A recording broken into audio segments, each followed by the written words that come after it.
Welcome to the Rankings Podcast, where we feature top founders, entrepreneurs, and elite personal injury attorneys and share their inspiring stories. Now, let's get started with the show.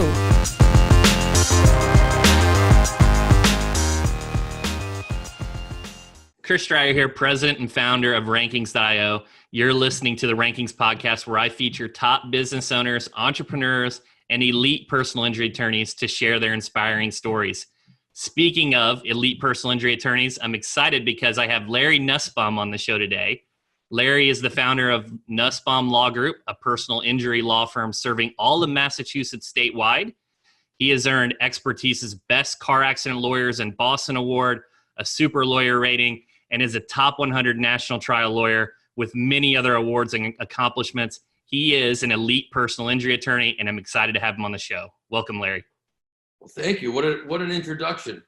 Elite personal injury attorney. I don't know if I've ever been called that, but I'll take it. Oh, absolutely. Business owner and an entrepreneur. So I hit all categories. Rightfully earned. So, hey, take me back to the beginning of Nussbaum Law Group. How did it get started?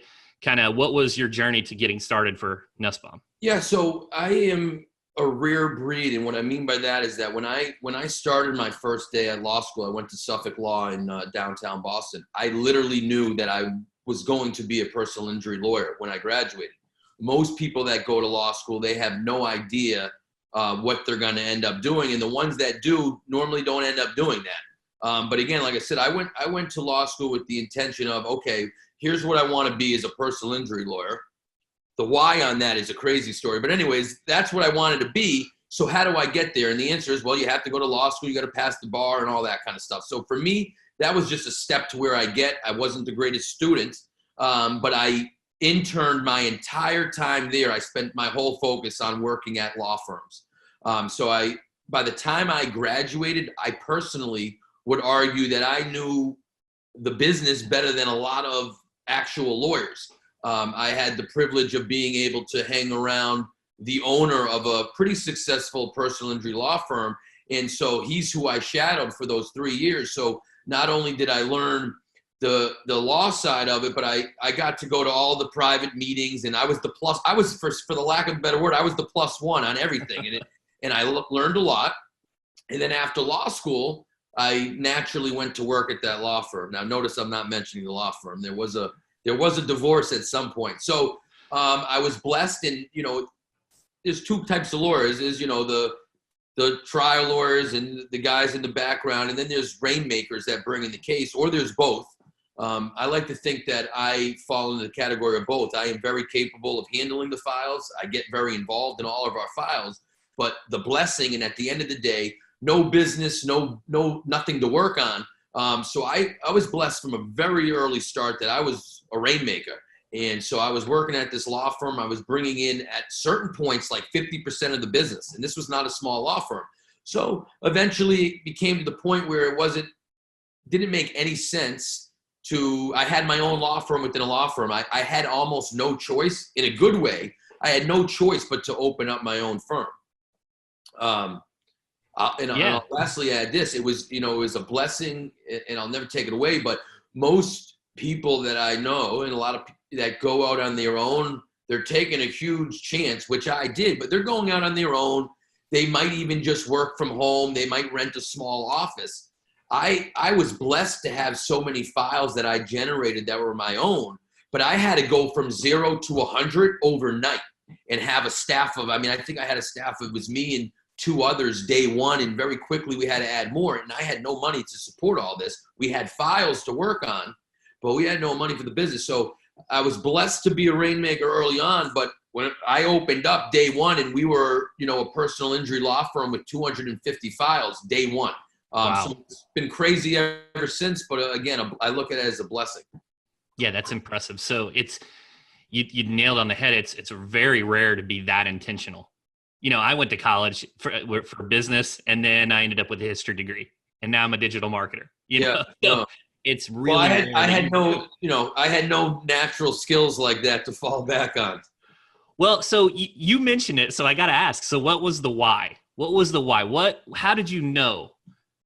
So honest to God, and my mother still laughs at me, but my parents took education seriously, and so I was going to a liberal arts school outside of Boston, and you get to that senior year, and everybody's like, "What are you going to do? What are you going to do? What are you going to do?" And I was scared. I had no real plan, and I looked around, and I basically said, the two coolest jobs that I thought would be for me, and this is based on either TV I see or family members or family friends that we knew, there were two people that I thought were just killing it, like Hollywood and for some reason personal injury attorneys. Not lawyers, personal injury attorneys. I'm like, Mom, who's that?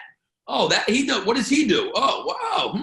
And so I always still find that being a lawyer involves a lot of acting, and that doesn't mean that we're fake and we're not genuine, but I'm a big believer that the facts are the facts, and every lawyer has to deal with the same facts. So what separates the case, right? You go into trial, everybody's got the same facts. Those are a given. So it's the way you present them, and it's winning a jury. And some people don't believe in that, but I still believe you can win a jury, and that's called acting. And so my mom, honest to God, my mom basically was one of those where she's like, no, you're not going to LA for a couple months to give it a shot. She shot that dream down. So there it was, personal injury law. There I went. Yeah, I've heard other attorneys say that you got to be a great storyteller, right? Because you have to convince. It's all about telling a story. And again, that doesn't mean we're not genuine. Doesn't mean that we're liars. But there's a way to tell a story, and it's not as easy as some people think. Yeah, absolutely. I was watching again. I've been watching. Pardon my ignorance, but I've been watching on Netflix recently, and I don't watch much TV, but I've been watching the Gabriel Fernandez documentary. I don't know if you've seen it. I haven't seen it. It's unbelievable, and it's about I think it was an 8-year-old boy in LA, and he ends up getting killed by his mom and his stepfather. But the documentary just goes into what a broken DCF system that LA had, and it was the first time ever that the district attorney's office actually went so far that they charged 4 of the social workers. Honestly, I highly recommend it, but what you see is they actually show a lot of footage from the actual trial, and it's graphic as could be, and it's horrifying, and it's sad. It's all, you go through all these emotions. But when you see the DA present the story, I mean, you feel it. And he does an unbelievable job of telling. I mean, I'm using this as an example. He tells the story in a way that, again, the facts were the facts. This guy was guilty. I don't think you could have sent a first-year student out, and I think they would have won the case. But the way he tells his story is just really beautifully done. I'm sure now he's a private. I haven't looked it up. He's probably a private in private practice making millions. But very wonderfully done, and you have to watch it. It's unbelievable. I will definitely watch that. A lot of this, kind of what I'm hearing, this is, I've talked to you, Larry, one other time before this interview, and instantly we kind of connect, and there's empathy, EQ, whatever you call it. I mean, this is a huge, is that something that you just inherently had, empathy and EQ, to connect? Correct. So again, I don't even mind admitting this. I just let a vendor go this morning. I won't say who.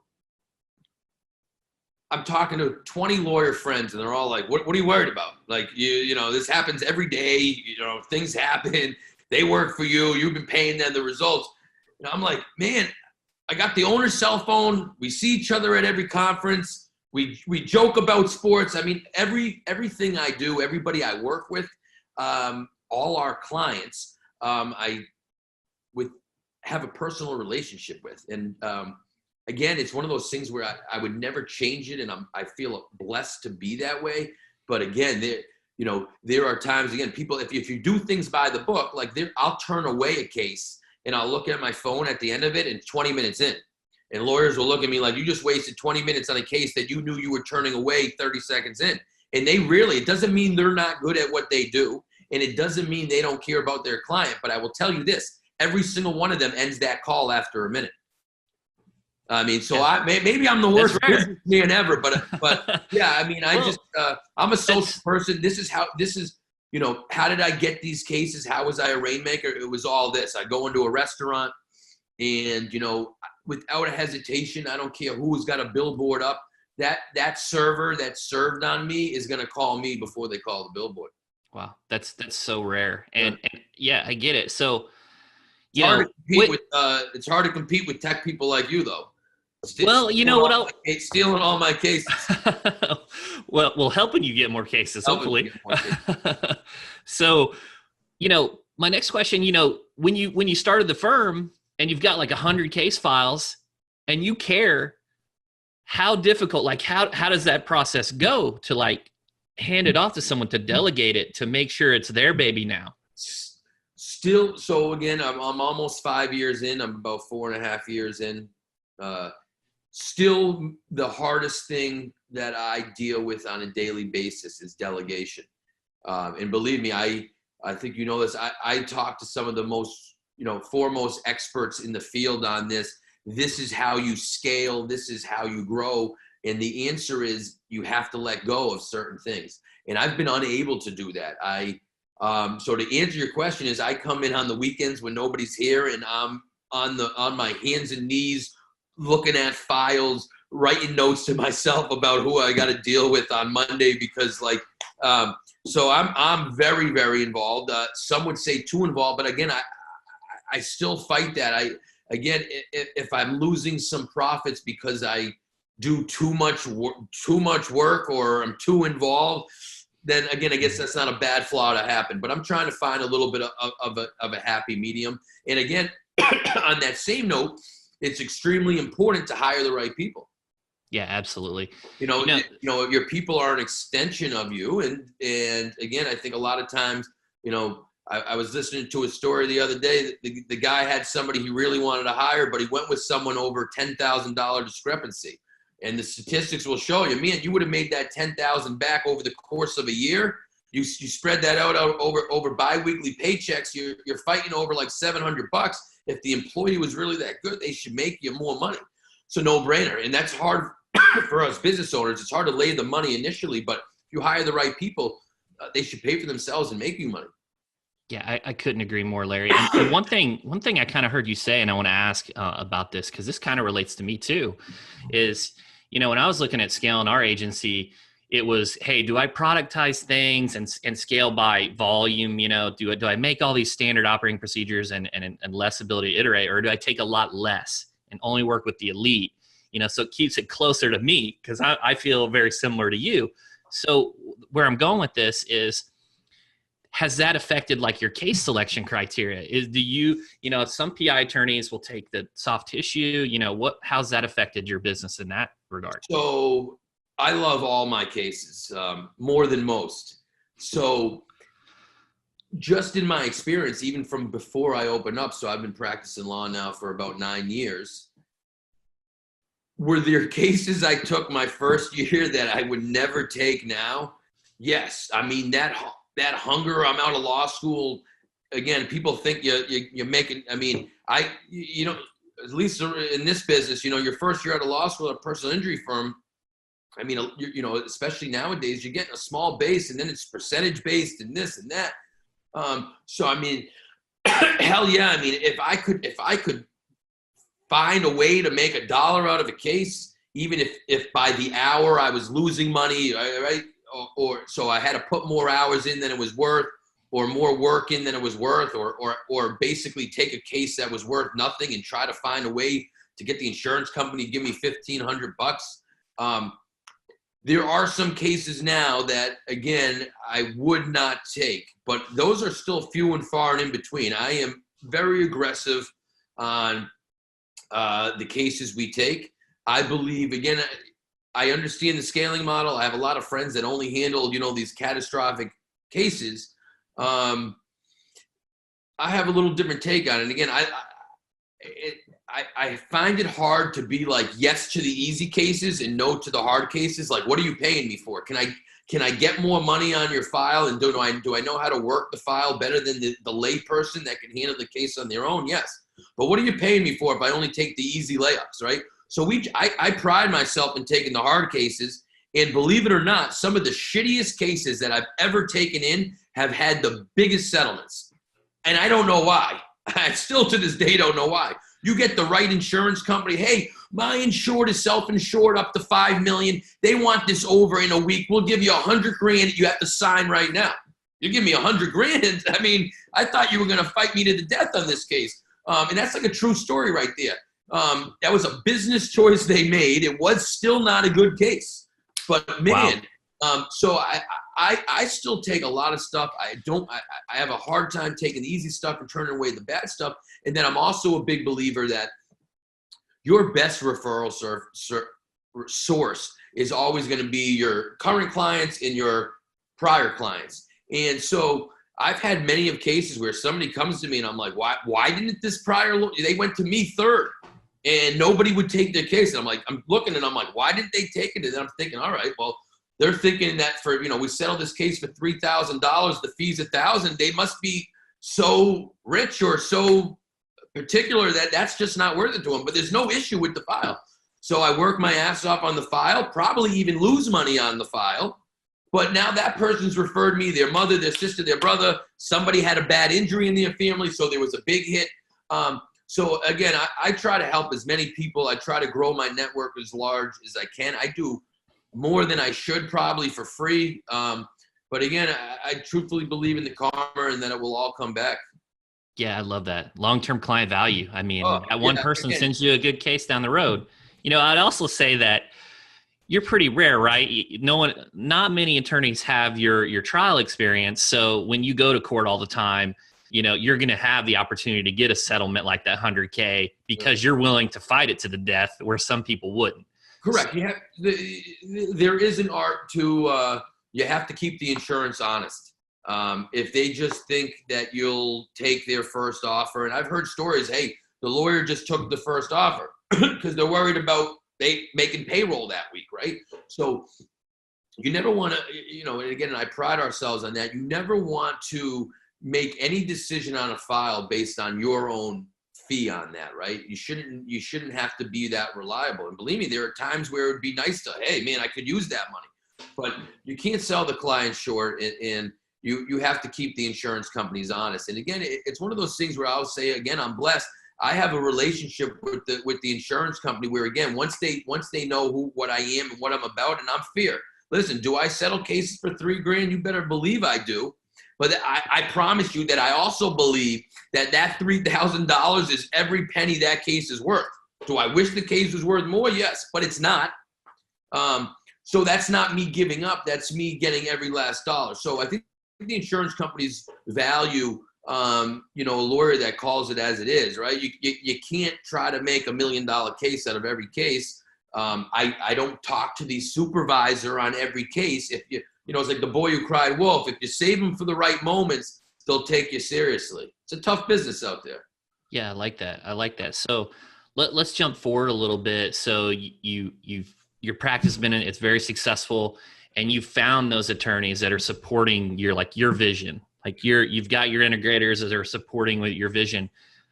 What was your process, to find these top attorneys? Were you recruiting? Were you like a Mike Krzyzewski, always recruiting the next five? 100%. So again, it didn't all, we adapt as we've grown and I've matured as I've had experience. But I'll at least talk to you about how we do it now. And we've certainly changed and learned a lot about the hiring process. I now at this point have basically a running ad. If I believe, there's different levels of things, but if you can find an all-star and they're available, you got to take them. Even if you weren't planning on hiring, they're that hard to find. And again, the other hard thing is, in the hiring thing is that for small companies, you're trying to hire, and I'm sure you've had this, you're trying to hire someone that can do it as well as you can do it. And like I said, that's true about a lot of businesses, right? You have enough clients now, Chris, where you need to hire people to do exactly what you know how to do. Most likely, even the really good ones probably can't do what you do as well as you do. If not, they would own one and hire a bunch of people. So that's been something really hard for me to adjust to, is that I am judging everybody. And this isn't, am I confident? Yes, I'm not trying to be cocky, but I'm judging everybody like, well, I could have done that in 5 minutes. Why is it taking you 30 minutes? And so that's really kind of hard to realize. So that affects the hiring process as well. I'm looking at these people. I'm like, can you do what I do? Can you replace me? And it's very hard. I found it's very hard to find an all-star out there. So yeah, we follow the model now that I'm always looking. And if somebody is that good, I will take them. And again, I shouldn't admit it, I will overpay for them to a certain point, like the value they bring in. Other than that, like I said, I look for, resumes mean almost nothing to me. I'm looking for, I found, I will take hard work and a good personality over any education I've ever seen. Now, again, you have to be capable, but there's also, again, we believe in training and teaching and educating, and I try to mentor some people. But one of the issues that I think every company has is, laziness, entitlement, call it, I just read a book called No Ego. I don't know if you've ever. Yeah, I need to read that one. Is that Cy's book? That's Cy Wakeman. Yeah, I actually just watched her speak about 2 weeks ago. Fantastic. Not everybody that can write can speak. She, her, not only is her book fantastic, but what an elegant speaker, and what a cool person actually. But the way she tells it and the way she tells you to handle it is fascinating. But we all have the same issues. People don't want to admit it. The drama, I think the average person has 2 hours of drama a day and this and that. She breaks it down to the numbers. If I could ever eliminate that, and I'd be much more successful. And what I've learned is that really starts with the hiring process.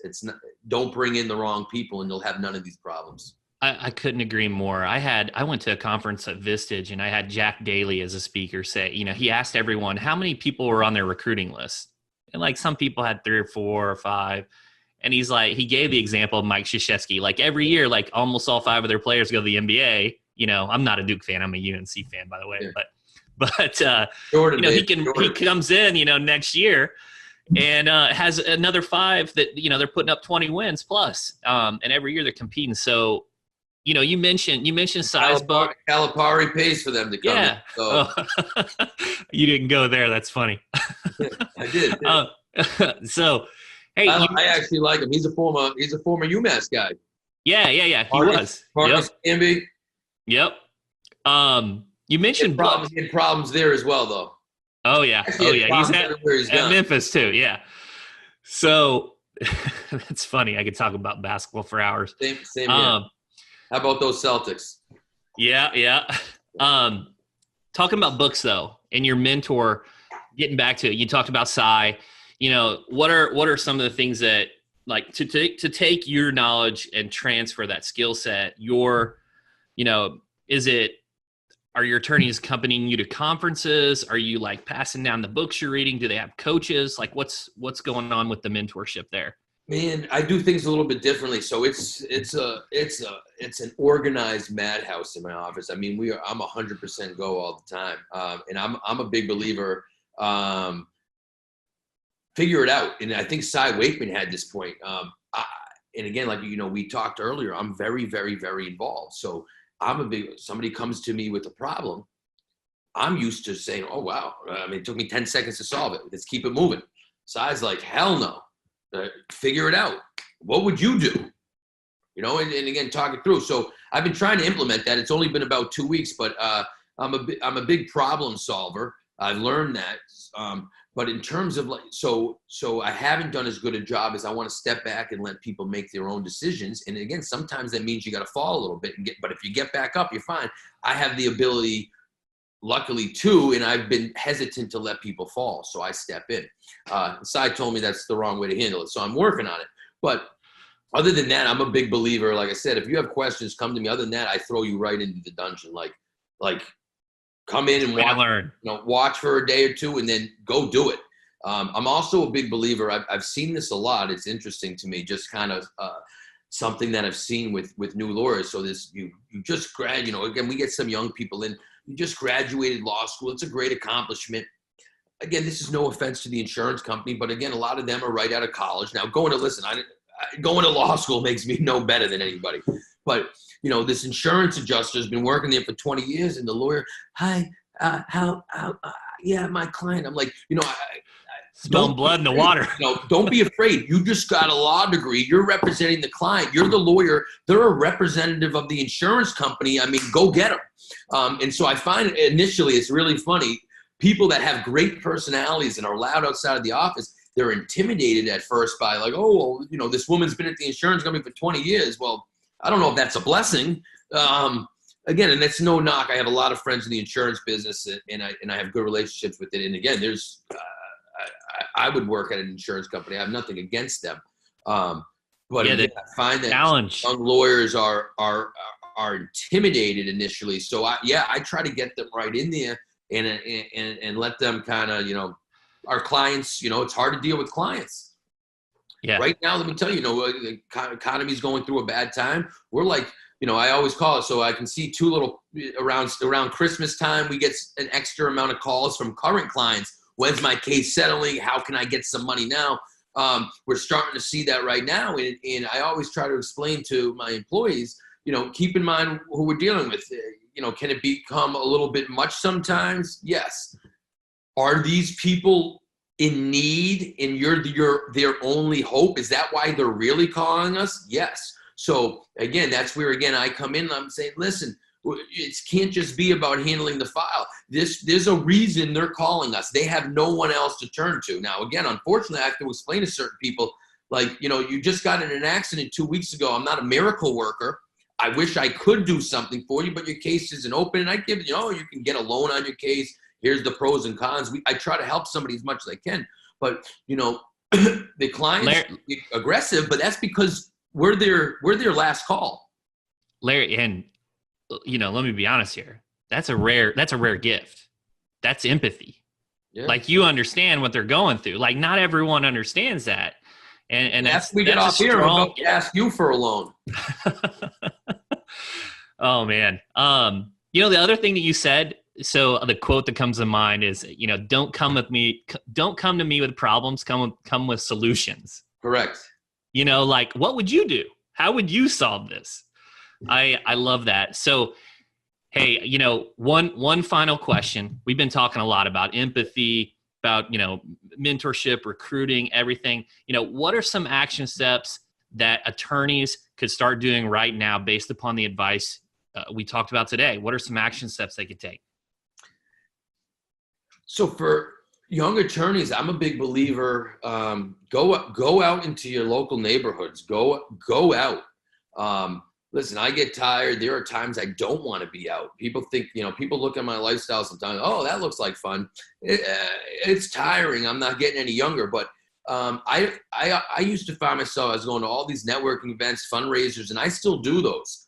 But I get more, what I like to do is I like to do what I want to do still, but I get interactive. So if I go to a restaurant, sometimes they don't enjoy it, but I'm talking up the waiter like they've never been talked up. I'm sitting at a bar for lunch, not drinking or whatever, and I'm talking to I become friends with these people. The doorman at the local hotel where I go for meetings, the valet guy because I can't find parking in Boston, which is crazy. The meter maid who chases me around, right? I want to be out there. And again, I think too many people rely on these networking. So I go to a networking event and I remember, I'm like, wow, I'm at a networking event with a bunch of personal injury attorneys who do exactly what I do. So I'm a big believer, honestly, obviously you got to do good work. You got to do the right thing for the client, but regardless of what field you're in, but especially the personal injury, go out, volunteer. I used to volunteer coach. First off, I loved sports and I wanted to get back in, and it was also a fun way to get back in shape. I used to run the sprints and stuff, but man, you want to talk from a business perspective, all these little kids' parents, they love me, and cases upon cases like I wouldn't imagine. And again, I pick where I go. I didn't go to the privileged neighborhood. I went to the underprivileged neighborhood, and I'd buy them pizza after the game. And to them, that was, the greatest thing ever. They could get pizza once a month. Go out, get to meet people, get to know people, genuinely be interested in what they have to say. I remember learning something once, and I know I talk a lot. There was an experiment that you could be in your we used to call it a quad at campus, the inner circle. And if you could walk by someone, they're so used to you saying hey, what's up, that you could say, fuck you. And they'd be like, hey, how are you? Because they're not even listening to what you're saying. They're so used to he must have just said, how you doing? or how are you, or hey, what's up, right? So they have their natural, hey, what's up? When you actually just said, fuck you, because they're not actually registering and listening. It's a true story. They did a study on that about 10 years ago. That's hilarious. Those are great tips, though. I mean, you're building your sphere of influence. I mean, I love it. So, Larry, thank you so much. We've been talking to elite personal injury attorney Larry Nussbaum of Nussbaum Law Group. Larry, where can people learn more about you? So my website's NLG. That's N as in Nancy, L as in Larry, G as in girl, injury.com. I say that about 15,000 times a day. But NLG Injury, we got a website up there, and more than happy to talk to anybody, help anybody. And Chris, as always, I appreciate the time and speaking to you. Absolutely. It's my pleasure. Thanks, Larry. Thanks.